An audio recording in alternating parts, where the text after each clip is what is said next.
Black and white நேயர்களுக்கு வணக்கம். இன்றைய சிறப்பு நேர்காணலில் நம்மோடு இணைந்திருக்கிறார் மூத்த பத்திரிகையாளர் குபேந்திரன் அவர்கள். சார் வணக்கம். வணக்கம்.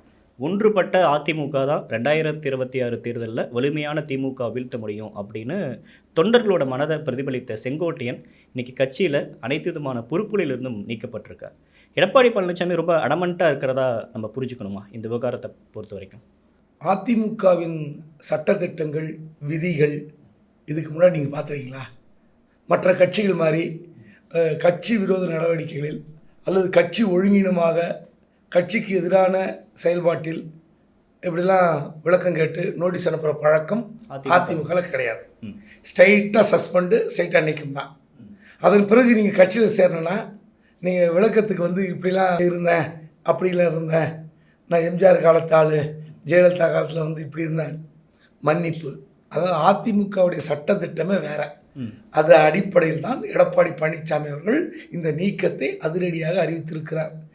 இது யாரும் எதிர்பார்க்கலனாலும் இது நடக்கும் என்பது செங்கோட்டையனுக்கு தெரியும். காரணம், செங்கோட்டையனுக்கு நான் ஏற்கனவே ஒரு பேட்டியில் சொல்லியிருப்பேன், ஆசை இருக்கலாம், ஆனால் பேராசை இருக்கக்கூடாது.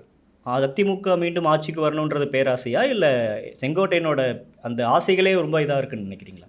அதிமுக ஆட்சிக்கு வர வேண்டும் என்பது ஆசையும் பேராசையும் கூட இருந்தாலும் தப்பு இல்லை. ஆனால் நீங்கள் ஒரு முக்கியமான இடத்துக்கு வர வேண்டியவர், அந்த எடப்பாடி பழனிசாமி அந்த இடத்தில் இருக்க வேண்டியவர் அல்ல.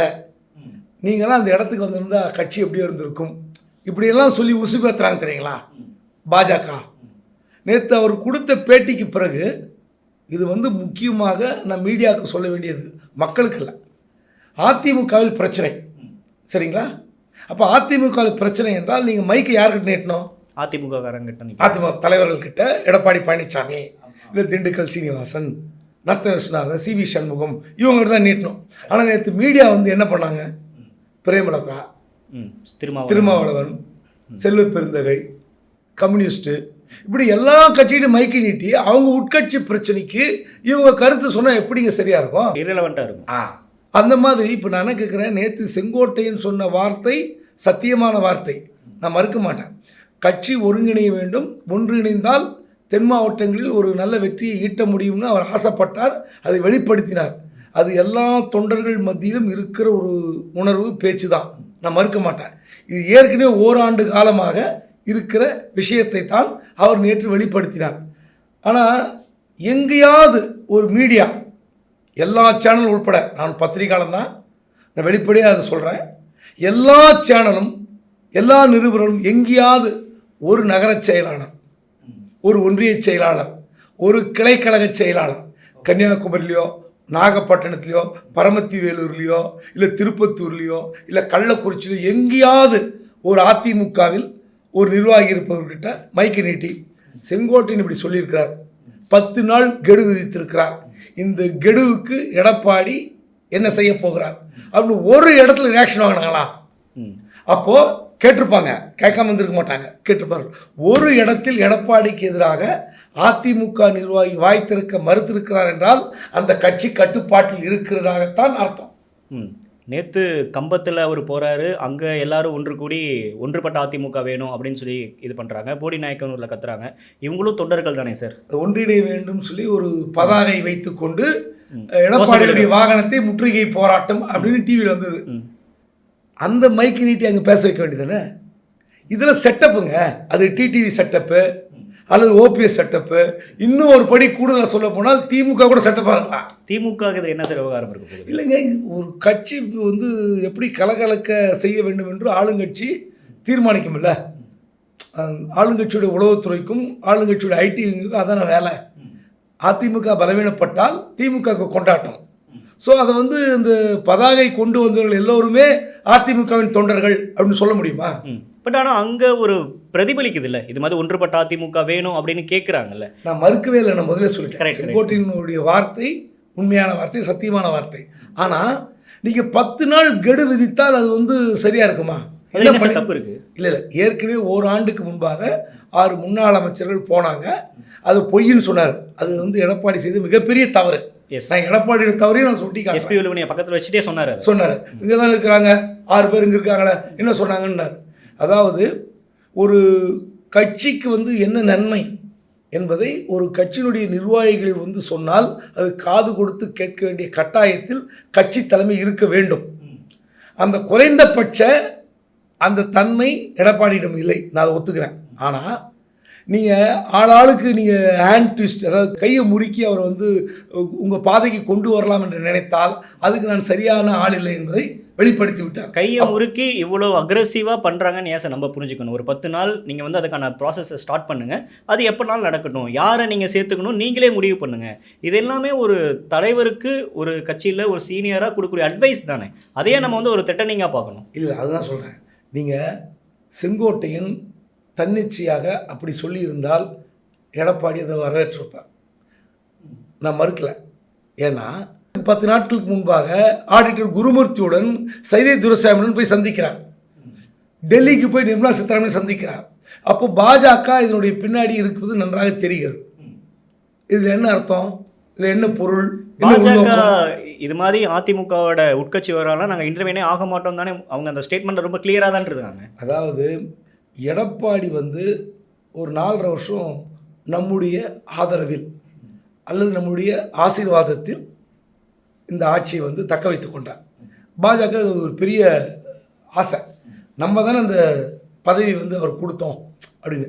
அதுக்கு தான் வந்து கடுமையான விமர்சனத்தை திமுக வைத்தது. அடிமை பழனிசாமி அந்த கட்சி வந்து அடமானம் வைத்து விட்டார்லாம் கடுமையான குற்றச்சாட்டு. ஆனால் திடீரென்று ஒருத்தருக்கு வந்து அந்த பதவி கிடைத்தால் அதை தக்க வைத்துக் கொள்வதற்கு என்னெல்லாம் குட்டிக்காரன் அடிக்கணும், சாமர்த்தியமாக என்ன செய்ய வேண்டும் என்பதை அவருக்கு கூட கற்றுக் கொடுப்பார்கள் அதிகாரிகள், அந்த கட்சியுடைய விசுவாசிகள், ஓய்வு பெற்ற நீதிபதிகள், ஓய்வு பெற்ற கவர்னர்கள், இப்படி எல்லாரும் ஓடி வந்து அதை காபந்து மீன்ஸ் காப்பாற்றிக் கொள்வதற்கான வழிமுறைகளை சொல்லித் தருவார்கள். அது எடப்பாடி கற்றுக்கொண்டார். ஆனால் அதுக்காக எடப்பாடி 2021 ஐடிசி கிராண்ட் சோலாவில் நீங்கள் உங்களை சேர்த்துக்குன்னு சொல்லும்போது வேண்டாம் சார் சொன்னாரா இல்லையா? மறுத்தார். அதன் பிறகு 24 பாஜகவே தூக்கி போட்டார். அண்ணாமலை வந்து கட்டுப்படுத்தியிருந்தால் இன்னைக்கு எடப்பாடிக்கும் தெரியும், நிர்மலா சீதாராமன் வந்து சமீபத்தில் ஒரு பிரேக்ஃபாஸ்ட் மீட்டிங்கில் சொன்ன வார்த்தை எத்தனை சத்தியமான வார்த்தை என்பது எடப்பாடிக்கும் தெரியும், பாஜகவுக்கும் தெரியும். ஒரு 10-15 எம்பி ஜெயிச்சிருப்பாங்க. ஆனால் அண்ணாமலையை நீங்கள் இஷ்டத்துக்கு ஆட விட்டு காலில் சலங்கை கட்டி உங்கள் இஷ்டத்துக்கு ஆடியான்னு சொல்லி டெல்லி பாஜக ஆட விட்டதன் விளைவு டெல்லி பாஜக அசிங்கம், தமிழ்நாடு பாஜக அசிங்கம், அதிமுக ஒரு இழப்பு. ஆனால் இதெல்லாம் உணர்ந்தவர் தான். ஆனால் அண்ணாமலை மாற்ற வேண்டும் என்று பாஜகவிடம் அதிமுக ரகசியமாக கோரிக்கை வைத்தது. ஆனால் நீங்கள் ஏற்றுக்கிட்டீங்களா? இல்லை, தலைவராக நீடிச்சிங்க, கூட்டணி உடஞ்சி போச்சு. இன்னைக்கு இழப்பு என்பதை நிர்மலா சீதாராமன் வெளிப்படையாக ஒப்புக்கொண்டார். அவங்களோட உட்கட்சி நிர்வாகி கூட்டம் தான், பெயரை சொல்லாமல் குறிப்பிட்டார். ஒரு தனி மனித ஈகோவால் தமிழ்நாடு பாஜகவுக்கும் டெல்லி பாஜகவுக்கும் இழப்பு சொன்னாரா இல்லையா? இதன் பிறகு என்ன சொன்னாங்க? பாஜக கூட்டணி வந்து கூப்பிட்டு வச்சுட்டாங்களே, எங்களுடைய உட்கட்சி விவகாரத்தில் பாஜக தலையிடக்கூடாது. எடப்பாடியுடைய நிபந்தனை இதுதான். அந்த அமித்ஷாவும் அப்படி தான் சொன்னார். ஆமாம், உட்கட்சி விவகாரத்தில் நாங்கள் தலையிட மாட்டோம்னு சொன்னார். அந்த நிபந்தனையின்படி தான் இந்த கூட்டணியே வந்து அமைந்தது. பிரிந்து போன கூட்டணி மீண்டும் ஒன்றானதற்கு காரணம் இந்த நிபந்தனை. ரெண்டாவது, எடப்பாடி எடுத்த முடிவு வந்து சரியா தவறா என்பது வேறு. அது 2 விஷயம் இருக்குது. நீங்கள் வெறும் ஆளுமை நான் வந்து ஆளுமை மிக்கவனாக இருக்க வேண்டும், கட்சி அப்போ கட்டுப்பாட்டில் இருக்கின்றது நினைப்பது ஒன்று. ஆனால் ஆட்சிக்கு வர வேண்டும் என்பது சில இடத்துல நீங்கள் வந்து நெளிவு சுழிவோடு இருக்க வேண்டிய கட்டாயம் இருக்கிறது.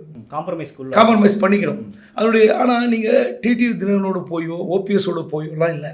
உங்கள் கட்சி 2ஆம் கட்ட தலைவர்கள் செங்கோட்டையன், நத்தம் விஸ்வநாதன், சிவி சண்முகம், இந்த மாதிரி நபர்கள் உள்ளே வரும்போது அவங்க கருத்து கேட்டு சரி என்ன பண்ணலாம், சரி அவங்க என்ன கேட்குறாங்க, பதவி கேட்குறாங்களா கேளுங்க.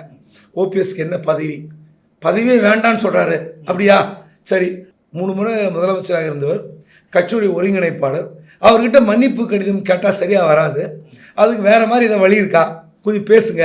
இப்படி ஒரு டாக்டிஸ் இதை வந்து எடப்பாடி செய்திருந்தால் நீங்கள் சொன்ன மாதிரி பிரச்சனை இல்லை. ஆனால் எடப்பாடி என்ன நினைக்கிறாருன்னா, ஓபிஎஸ் உள்ளே வந்தால் டிடிவி தினகரன் அவர் மூலியமாக சில குழப்பங்கள் ஏற்படுத்துவார். அவங்க ஜாதி ரீதியாக ஒரு 6-7 பேரை கையில் வைத்துக்கொண்டு சில பிரச்சனைகளை ஏற்படுத்துவார் நினைக்கிறேன். அதுவே தவறு. நீங்கள் 2026 பாஜகவோட கூட்டணி எப்படி ஒப்பந்தம் போட்டீங்களோ அந்த அடிப்படையில் ஆட்சிக்கு வருவதற்கான முயற்சிகள் எடுக்கணும். ஜெயிச்ச பிறகு நீ என்ன தந்திரம் வேணா செய்யலாம். அதை எடப்பாடி செய்ய மறுத்து விட்டார். அதோட விளைவு தான் இது. செங்கோட்டையன் பேசியதால் இன்று நீக்கப்பட்டிருக்கிறார். ஆனால் இந்த கலகம் வேறு விதமாக வெடித்தால் கட்சிக்கு தான் சிக்கல். வேறு விதமான எப்படி சொல்ல வரீங்க? இப்போது தங்கமணி வருத்தத்தில் இருக்கிறார், செல்லூர் ராஜு வருத்தத்தில் இருக்கிறார், ஓகே, ஆர்பி உதயகுமார் வருத்தத்தில். இவங்க வருத்தம் எல்லாம் ஒன்றுபட்ட அதிமுகன்ற அந்த நிபந்தனை தானா? இல்லை, நீங்கள் ஒவ்வொரு இடத்துலையும் நீங்கள் தென் மாவட்டத்தில் 23 இடங்களில் டிடிவி தினகரன் கட்சியால் திமுக வெற்றி பெற்றது. 21. ஆமாம். ஸோ அந்த நிலைமை இப்போ வந்து ஓபிஎஸும் டிடிவி தினகரனும் ஒன்றாகிட்டேன்னு வச்சுங்க. டிடிவி தினகரன் கட்சியில் ஓபிஎஸ் இணைந்து விட்டால் என்ன? அது இன்னும் அவங்க கட்சிக்கு ஒரு ஸ்ட்ராங்காக மாறும். அந்த பக்கம் 2% ஓட்டோ 2.5% ஓட்டோ 2000 ஓட்டோ 4000 ஓட்டோ ஒரு தொகுதியில் குறைந்தால் யாராவது ஸ்பாய்லராக இருக்கும். ஆமாம். அப்போது அந்த கூட்டணி இப்போ டிடி தினகரன் பேட்டி கொடுத்துருக்காரு, விஜயோட போனால் என்ன தப்புங்கிறார். அப்போது விஜயோட போனால் இன்னும் செட்பேக் ஆகும். பல இடங்களில் அதிமுகவுக்கு 3ஆம் இடம் கிடைக்கும். ஸோ இதையெல்லாம் பார்க்கும்போது இந்த விஜயோட வளர்ச்சி ஒன்றிணைய வேண்டும் என்று சொல்கிற கருத்துக்கு எதிராக போய்விட்டால் நம்ம கட்சி தலைமை என்னாகும் அப்படின்ற பயம் இருக்குது. ஸோ இதில் என்னென்னா பாஜக தலையிட வேண்டாம் என்பது அன்றையிலிருந்து இன்று வரை எடப்பாடி விரும்புகிறார். ஆனால் மீண்டும் மீண்டும் பாஜக ஏதோ ஒரு வழியில் செங்கோட்டையனை இயக்குகிறது.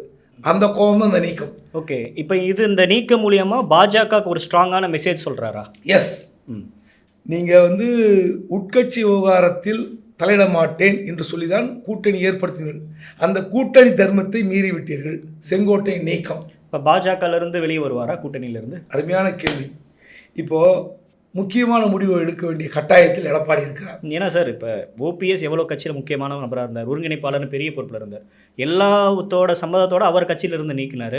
அப்புறம் பாஜகவுக்கு எவ்வளோ இம்பார்ட்டண்டான தேர்தல் தெரிஞ்சு அந்த கூட்டணியிலேருந்து வெளியே வந்தார். இப்போ செங்கோட்டையன் மேற்கு மண்டலத்தில் எவ்வளோ ஒரு வலிமையான தலைவர் அப்படின்னா அவரையும் நீக்கினார். இப்போ இது மாதிரியான பயங்கரமான முடிவுகள் எடுக்கிறாரு. கூட்டணி தர்மத்தை பாஜக மீறிட்டாங்க அப்படின்னு சொல்லி பாஜக விட்டு வெளியே வருவார் அப்படின்னு நம்ம எதிர்பார்க்கலாம் தானே? அதாவது செங்கோட்டையன் வைத்த டிமாண்டு, நான் கூட இந்த நீக்கம் வரைக்கும் போவாரான்னு சந்தேகப்பட்டேன். 2 விஷயம்தான். நான் 2த்துக்கும் பதில் சொல்கிறேன். நீங்கள் கேட்ட கேள்விக்கு பதில் சொல்கிறேன். செங்கோட்டையன் வைத்த கோரிக்கைக்கு பதில் சொல்கிறேன். செங்கோட்டையன் 10 நாள் கெடு வைத்தது தான் வந்து ஒரு நெருக்கடி. ஓகே, நீங்கள் வந்து இப்படி ஒன்றிணை வேண்டும் வந்து எடப்பாடிக்கு கோரிக்கையாக வைக்கிறேன். இதற்காக உயர்மட்ட குழு, செயற்குழு, பொதுக்குழு இதெல்லாம் கூட்டி முடிவெடுத்தால் நன்றாக இருக்கும் அப்படின்னு சொல்லி விட்டுருக்கணும். 10 நாள் கெடு. ஒருவேளை 10 நாளுக்குள் செய்யவில்லை என்றால் இந்த மாதிரி மனநிலையில் இருப்பவர்களை நான் ஒன்றிணைத்து கட்சியை ஒருங்கிணைப்போம்ன்றார். இது எப்படின்னா, இந்த ஒருங்கிணைப்பவர்கள்லாம் இருக்காங்களே, இவங்க ஏற்கனவே ஒரு வருஷம் முன்னாடி இது ஒரு பேச்சுவார்த்தை நடத்துனாங்க. சரி, யாரெல்லாம் வெளியே அனுப்பப்பட்டார்கள், அவங்க எல்லாம் என்ன கோரிக்கை வைத்தார்கள்? எடப்பாடி பழனிசாமியினுடைய தலைமை பதவியை சேலஞ்ச் பண்ணோம். அவர் பொதுச்செயலாளர் இருக்கக்கூடாது, முதலமைச்சர் வேட்பாளர் கிடையாது. ஸோ இப்போது அவங்க அதை ஒத்துக்கிட்டாங்களா? அங்கே உள்ளே வர விரும்புவர்கள் எதற்காக நீக்கப்பட்டார்களோ அந்த காரண காரியம் சரி செய்யப்பட்டதா என்ற கேள்வி இருக்கிறது. சரி சார், செங்கோட்டையை முயற்சி எடுக்கிறார். ஓபிஎஸ்க்கு வந்து அக்செப்டன்ஸ், யார் பொதுச் செயலாளராக எடப்பாடி தொடரலாம், முதலமைச்சர் வேட்பாளராக அவரே நீடிக்கலாம். அப்படி சொன்னால் ஓபிஎஸ், வைத்திலிங்கம், மனோஜ் பாண்டியன் இன்னும் உள்ளிட்ட பலர் எல்லாரும் உள்ளே வரலாம். அப்போது இவரே பொதுச் செயலாளர், இவரே முதலமைச்சர் வேட்பாளர் என்று இணைய விரும்புவர்களை அந்த நிபந்தனையை ஏற்க செய்து ஒருங்கிணைவது ஒரு வாய்ப்பு. செங்கோட்டையன் சொன்னதுக்காக அந்த நிபந்தனை எல்லோரும் ஏற்றுக்கொண்டால் இந்த பிரச்சனை இல்லை. என்ன பண்ணியிருக்கணும் செங்கோட்டையன் சார்? நான் ரகசியமாக எல்லாரும் சஸ்பென்ஸ்னு சொன்னார். நீங்கள் வெளியே இருப்பவர்களை சந்தித்தீர்களா என்று செங்கோட்டையனை பார்த்து நிருபர்கள் கேட்டபோது அது சஸ்பென்ஸ். அப்போ சசிகலாவை சந்தித்திருக்கிறார், ஓபிஎஸ்ஸை சந்தித்திருக்கிறார், வைத்திலிங்கத்தை, மனோஜ் பாண்டியனை, டிடி தினகரனை சந்தித்திருக்காரா, சஸ்பென்ஸ். இவங்கெல்லாம் என்ன சொல்லுவோம் சார்? இவங்கெல்லாம் போய் பார்த்தேன், நீங்கள் சிஎம் கேண்டிடேட், நீங்கள் பொதுச் செயலாளர், இதுக்கு பிரச்சனை இல்லை, அவங்க அது மாதிரி அறிக்கை விட்டால் சேர்த்துக்கலாமா அப்படின்னு ரகசியமாக நடத்தியிருக்கணும். இல்லைன்னா ரகசியமாக அவர்கிட்ட அந்த தகவலை கொண்டு போய் சேர்த்துருக்கணும். அதை விட்டுட்டார். இப்போ உங்கள் கேள்விக்கு வரேன். சரி, கூட்டணி தர்மத்தை மீறியதாக பாஜக விட்டு வெளியே வந்தால் அடுத்த கட்ட நடவடிக்கை என்ன? சின்ன முடக்கிறதா? சின்ன முடக்கிறதெல்லாம் பண்ணாங்கன்னா பாஜக வந்து ஒட்டு மொத்தமாக முகத்திரை கிழிக்கப்படும். திரும்ப அதிமுகவை அழிக்க வேண்டும் என்ற நோக்கத்தின் முதல் வெளிப்பாடாக அதை பார்ப்பார்கள் தொண்டர்கள், மக்கள். இப்போவே அப்படி தானே சார் இருக்கு. அதுதான் அவர் என்ன பண்ணுவார்னா, இந்த பிரச்சனை அப்படியே டிசம்பர் வரைக்கும் கொண்டு வந்து பாஜக மீண்டும் மீண்டும் எங்கள் கட்சி அழிக்க பார்க்கிறது. இப்போ சொன்னீங்களே, இப்போ அப்படி தான் இருக்குன்னு, எங்கள் கட்சி அழிக்க பார்க்கிறது, எங்கள் கட்சியிலே எங்களுக்கு எதிராக சில பேரை தூண்டி எனக்கு எதிரான இன்னொரு தலைவர் உருவாக்குவதில் பாஜக முனைப்பு காட்டுகிறது. அப்படி காட்டுகிற முனைப்பில் இந்த கட்சி இரண்டாக உடைய வேண்டும். இரண்டாக உடைந்து ஒரு பிரிவு பாஜகவுடன் கூட்டணி வைக்க வேண்டும் என்று பாஜக ஆசைப்படுகிறது. அதனால் இதிலிருந்து வெளியேறுகிறேன், விஜய் கட்சியுடன் கூட்டணி சேர்கிறேன் அறிவிச்சா நாம் இந்த வரைக்கும் கிளைமேக்ஸே வேற மாதிரி மாறிடுமே சார். நிச்சயமாக. இப்போ முதல்ல வந்து பிரிந்து போனவர்களை ஒருங்கிணைத்து இவர் முதலமைச்சர் வேட்பாளராக இருந்தால் அது திமுகவுக்கு என்ன சாதகம் என்ன பாதகம் என்பது நான் சொல்கிறேன். அதாவது ஒருவேளை ஒருங்கிணைந்தால் ஒன்றுபட்ட அதிமுகன்னு வச்சுங்களேன், பல இடங்களில் குழப்பம் ஏற்படும். அதிமுகவிலையா இல்லை திமுக? அதிமுக. ஓகே. போட்டி வேட்பாளர்கள் வருவார்கள். இத்தனை நாள் வந்து இந்த தொகுதி எனக்குன்னு நினச்சிட்டு இருந்தேன், குபேந்தன் நினச்சிட்டு இருந்தேன். திடீரென்று அமமுக உள்ளே வருகிறது, அலைன்ஸில் ஓபிஎஸ் உள்ளே வருகிறார். என் தொகுதி திடீரென்று பிரதீபுக்கு போகிறது. நான் என்ன பண்ணுவேன்? சார், நேற்று வரைக்கும் 4.5 வருஷம் நான் கஷ்டப்பட்டு இந்த தொகுதி எனக்குன்னு சொன்னீங்க, கட்சி வளர்த்தேன், 25 கோடி செலவானாலும் பரவாயில்லன்னு கடன் வாங்கி வச்சுருக்கேன், சொத்து விற்று வச்சுருக்கேன். நான் பிரதீபா நானான்னு பார்த்துருவேன், மனு தாக்கல் பண்ணுவேன். போட்டி வேட்பாளர் தொகுதி வந்து பறிபோகும் அல்லது போட்டி வேட்பாளர். அதுக்கப்புறம் என்ன பண்ணுவார்னா, இந்த போட்டி வேட்பாளர்களை சரி செய்யணும். பாருங்கள், ஓபிஎஸ் உங்கள் பிரதீப் ரொம்ப கடைச்சல் கொடுக்குறாரு, அவர் இது பண்ணுங்கள். அப்படியா? அப்படி எத்தனை பேர் இருக்காங்க பார்த்தா ஒரு 20 பேர் இருப்பாங்க. சரி, 20 பேரை வித்ட்ரா பண்ணிக்கிறேன், எனக்கு இணை ஒருங்கிணைப்பாளர் துணை ஒருங்கிணைப்பாளர் கொடுப்பீங்களான்னு கேட்டால் மீண்டும் ஒரு பிரச்சனை வரும். எடப்பாடி இதுக்கு தான் பயப்படுறார். ஓகே, சரிங்களா? ஓபிஎஸ் என்ற தியாகத்துக்கும் செய்ய தயார் அப்படின்னு சொன்ன வார்த்தையும், சசிகலா வந்து கட்சியில் இணைந்து நான் செயல்படுறேன், மீண்டும் அம்மாவோட ஆட்சியும் புரட்சி தலைவர் எம்ஜிஆரோட ஆட்சியை கொண்டு வருவோம் அப்படின்னு சொன்ன வார்த்தையே எடப்பாடி எப்பயுமே நம்ப மாட்டார். சத்தியம் நம்ப மாட்டார்.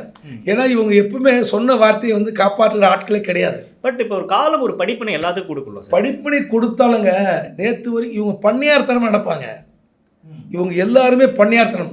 மன்னார்குடியில் அந்த குடும்பத்தில் இருப்பவர்கள் எல்லோரும் அந்த பண்ணையார்த்தனத்தை விட்டுதாக சரித்திரம். ஆனால் ஓபிஎஸ் ஆதரவாளர்களாகட்டும் இல்லை சசிகலா ஆதரவாளர்கள் அவங்க சொல்றது எடப்பாடி தான் பண்ணையார்த்தனமாக நடக்கிறாரு, இல்லை எந்த ஒரு குரலையும் காது கொடுத்தே கேட்க மாட்டேன்றாரு அப்படின்ற. ஒருவேளை படிப்பனை மாறி இருந்தால் நீங்கள் டிடிவி தினகரன் ஒரு வார்த்தை சொல்லியிருக்கார், அண்ணன் பன்னீர்செல்வம், அண்ணன் பழனிசாமி, அண்ணன் செங்கோட்டைன்னு சொல்லியிருக்கார்.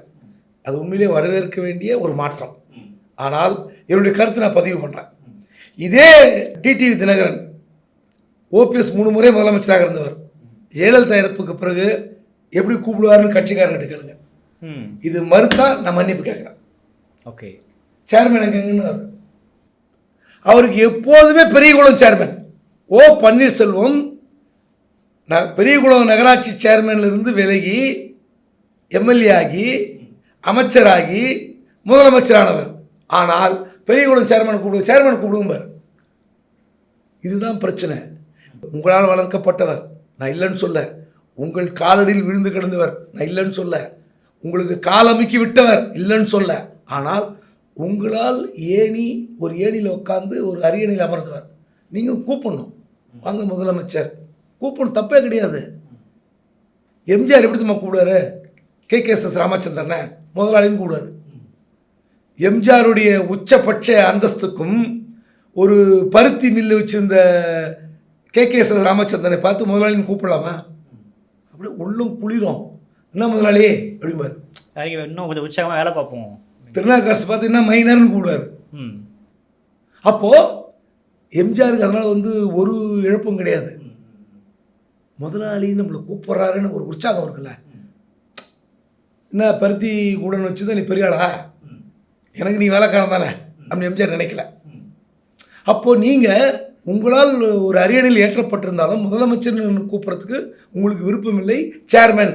இந்த பிரச்சனை தான் பயப்படுறார் பழனிசாமி. சரி, ஒன்று. இப்போ நான் அந்த பழைய விஷயத்துக்கு வந்துடுறேன். இப்படி ஒருங்கிணைந்த அதிமுகவால் உச்சகட்ட குழப்பம் எப்படி ஏற்படும்? கட்சியில் பதவி கேட்பாங்க, போட்டி வேட்பாளர்கள், அங்கொன்றும் இங்கொன்றுமாக சிக்கல் வரும். அப்போ திமுகவுக்கு எல்லாம் ப்ளஸ். இப்போ எடப்பாடி பழனிசாமி பக்கத்தில் தான் எல்லாரும் இன்டாக்டாக இருக்கிறாங்க அப்படின்னு நம்மளுக்கு புரியுது. இப்போ இந்த பக்கம் ஒரு லைனில் இருக்காங்க சார். என்டிஏ யார் யாரெல்லாம் உள்ளுக்குள்ளே கொண்டு வந்தாங்களோ, டிடிவி வெளியே போயிட்டாரு, ஓபிஎஸ் வெளியே போயிட்டாரு. இப்போ என்டிஏ ஒரு மாதிரி, பிஜேபி ஒரு மாதிரி பரிதாபமான நிலைமையில் இருக்காங்கல்ல. இல்லை, இது அப்படி ஒரு தோற்றத்தை கொடுக்கும். அதுக்கு முன்னாடி சொல்லிடுறேன், நான் முதல்ல சொன்ன ஒரு பதில். ஒருவேளை பாஜக கூட்டணியை கழற்றி விட்டு விஜய் பக்கம் போவதற்கும் எடப்பாடி தயாராக இருப்பார். இந்த உண்மை பாஜக உணர்ந்து விட்டால் விஜய் தயாராக இருப்பாரா? கண்டிப்பாக. பாஜக இல்லாத ஒரு கூட்டணிக்கு விஜய் தயாராக இருப்பார். திமுக வீழ்த்த வேண்டும் என்று பாஜகவை தூக்கி போட்டுவிட்டு அதிமுக என்னிடம் வருகிறது என்றால் விஜய் வரவேற்பார். என்டிஏவோட அதிமுக இருக்கிறது பலமா, விஜயோட அதிமுக இருக்கிறது பலமா? விஜயோட அதிமுக இருப்பது தான் பலம். ஸோ அப்போ திமுகவுக்கு பெரிய செக்கு. முதல்ல ஒருங்கிணைந்த அதிமுகவால் என்டிஏ அலைன்ஸ் இருந்தாலும் திமுகவுக்கு ப்ளஸ். ஒருவேளை பாஜகவை தூக்கி போட்டுட்டு அதிமுக விஜய் பக்கம் போனால் திமுகவுக்கு பெரிய செக்கு. அப்போது இது ரெண்டுமே எப்படி நடக்கும் தெரியாது. இதுவும் பாஜகவுக்கு தெரியும். இப்போ உங்கள் கேள்வி வரேன், ஒரு வேளை பாஜக இப்போ நீங்கள் சொல்கிறீங்களா கலகலத்து போயிருக்குன்னு, இதை விட மாட்டாங்க, எழுதி தர. இன்றைக்கி டிடி தினன் கடுமையாக பேட்டி கொடுத்துருக்கிறார். நயினாருக்கு கூட்டணியை நிரூபிப்பதில் அண்ணாமலை கம்ஃபர்டபுளாக வச்சிருந்த மாதிரி, அண்ணாமலை மாதிரி இவர் நடத்தலை, ஆணவ போக்கெல்லாம் சொல்கிறார். இதுவே பெரிய சர்க்கிள். அண்ணாமலை பேச்சை கேட்டுக்கொண்டு டிடிவி தினகரன் இப்படி பேட்டி கொடுத்து முழுக்க முழுக்க பெரிய தவறாக போகும். எழுதி தரங்க. இவர் ஒரு காலத்தில் தெரியும், சிறைக்கு போவதற்கு முன்பு சிறைக்கு போன பிறகு எப்படி பேட்டி கொடுத்தாரு. பாஜக பக்கம் என் வாழ்நாள் முழுவதும் நான் போக மாட்டேன்னு சொன்னவர் தான் டிடிவி தினகரன். இன்றைக்கி 3வது முறை மோடி பிரதமராக வேண்டும், 3வது முறை மோடி பிரதமராக வேண்டும் என்று ஆசைப்பட்டு கூட்டணிக்கு வந்தோன்னு சொன்னவர் திடீரென்று அண்ணாமலைக்காக தான் வந்தோன்னு சொல்கிறார். தப்பது. அண்ணாமலை சொல்லித்தான் டிடி தினகரனுடைய பேட்டி கூட வெளிப்படையாக காட்டுறீங்க. ஆனால் பாஜக விடாது. நீங்கள் சொன்னீங்கல்ல தோற்றப்பொழிவு இப்படி இருக்குன்னு. ஒருவேளை எடப்பாடி என்ன வேணாலும் எடுப்பார்னா டிடிவி உள்ள கூட்டணிகளை கொண்டு வந்து, ஓபிஎஸ் கூட்டணிகளை கொண்டு வந்து, திரும்ப இந்த அதிமுக ஸ்ட்ரென்தன் பண்ணி திமுக உடைப்பதற்கு என்னெல்லாம் வேலை செய்வாங்களோ பாஜக செய்யும். டிசம்பர் மாதம் வரை இதற்கு முடிவு தெரியாது. இல்லை, ஒன்றுபட்ட அதிமுக வரத்துக்கு தானே எடப்பாடி ஒரு பெரிய தடையாக இருக்கிறாரு. இல்லை, டிசம்பர் மாதம் ஒரு அக்ரிமெண்ட்டுக்கு வருவாங்க. ஓகே, நான் கொடுக்குற சீட்டு தான் வாங்கிக்கணும், அதே பாஜக விட்டு பேச வைப்பாங்க. எஸ், இது பாருங்க, நாங்கள் சொல்கிற வழி வெளியே போகக்கூடாது, டிடிவி வெளியே போக முடியாது, ஓபிஎஸ் வெளியே போக முடியாது. பாஜகவின் உத்தரவை மீறி, பாஜகவின் கட்டளையை மீறி டிடிவியும் ஓபிஎஸ் வெளியே போனால் என்ன பிரச்சனைன்னு அவங்களுக்கு தெரியும். அதனால் எடப்பாடி எப்படி காய் நகர்த்துவார்னா, இப்போ குருமூர்த்தி டைரக்ஷனில், அண்ணாமலை டைரக்ஷனில் இவங்களாம் இப்படி பண்ணுறாங்கன்றது கொண்டு போய் நிறுத்தி, இது பாரு சார், அதனால தான் சொன்னேன், நீங்கள் ஒருங்கிணைவதற்கு முன்பே எப்படி பேசுகிறாங்க பாருங்கள். நம்ம ஜெயிக்கணும்னா இவங்க இருக்கிற தப்பு இல்லை, ஆனால் கொடுப்பதை பெற்றுக்கொள்வதில் அவங்க தயாரா, என்னென்ன தொகுதி நான் தீர்மானிப்பேன், நான் முடிவு பண்ணுவேன்.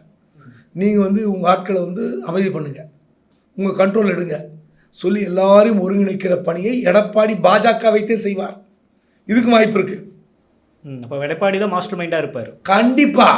இந்த டிசிஷன் எப்படி சார் பார்க்குறீங்க? செங்கோட்டையன் நீக்கம் ஒரு சரியான டிசிஷனா, இல்லை அவர் மீண்டும் ஒரு தவறை பண்ணியிருக்கிறாரா?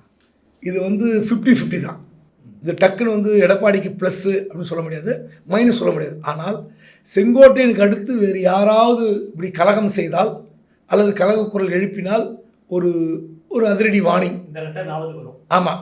அதனால் இப்போ செங்கோட்டையன் சேர்க்கறது செங்கோட்டையினால் என்னங்க தாக்கத்தை ஏற்படுத்த முடியும் சார்? மேற்கு மண்டலத்தில் அதெல்லாம் அந்த காலங்க, அதெல்லாம் ஒரு காலகட்டம். இப்போ நீங்கள் அதை விட வலிமையான ஒரு லீடர்ஷிப்பை வேலுமணி காமிச்சிட்டார், தங்கமணி காமிச்சிட்டார்.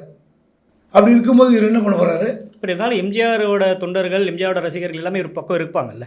நேற்று நடந்த ப்ரெஸ் மீட்டில் ஒரு 10 பொதுக்குழு உறுப்பினர்களும் இருக்க மாட்டாங்களா?